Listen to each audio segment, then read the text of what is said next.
ML Sports Take brought to you by Welch and Company Jewelers and the Al and Angus Pub. The Buffalo Bills, obviously a down year. The season has been going off the tracks for a while now. They fire Ken Dorsey. On and on it goes. Sean McDermott's a disaster.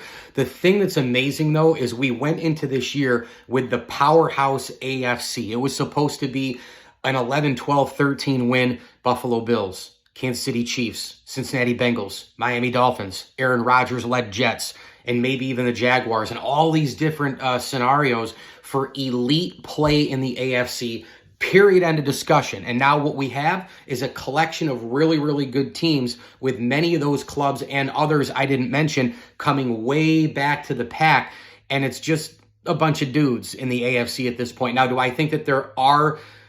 Well, I think there's one great team. I think that team's the Chiefs. I know their offense has stumbled recently, and they only scored 9 points against the Broncos.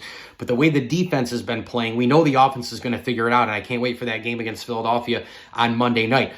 But the Chiefs are a great team on the precipice of being elite again. Other than that, what do we have? We have a Dolphin team. Really, really good team. But they're 6-3, and they can't beat better teams, right? And so, or at least better teams at the time.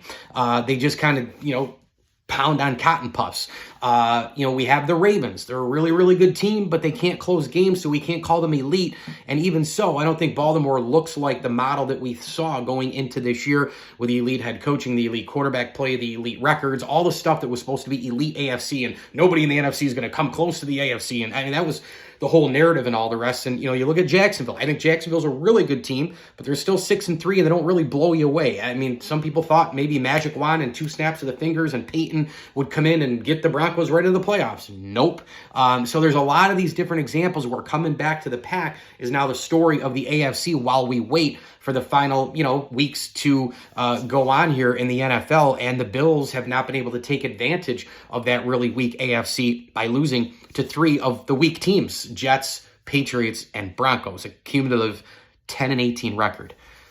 Not good. And certainly when you look at the rest of the way, it's going to take a miracle for the Buffalo Bills to make the playoffs. They're still mathematically alive, but it's going to take an awful lot between the way they're playing, the psyche, everything that's going on, and the schedule that looms, including at Philly, Dallas at home, and a couple of teams they still have yet to beat in their own division that are, quite frankly, pathetic teams across the board when you subtract the elite unit of the Jets defense. Mike Lindsley with you here in ML Sports Take, brought to you by Stanley Law Offices. Together, they'll work to get you the maximum reward. And a tip of the cap, thank you to Ken's Auto Detailing, Barks and Rec Doggy Daycare, Bowers and Company CPAs, and Brian Comboy at Mass Mutual, New York State.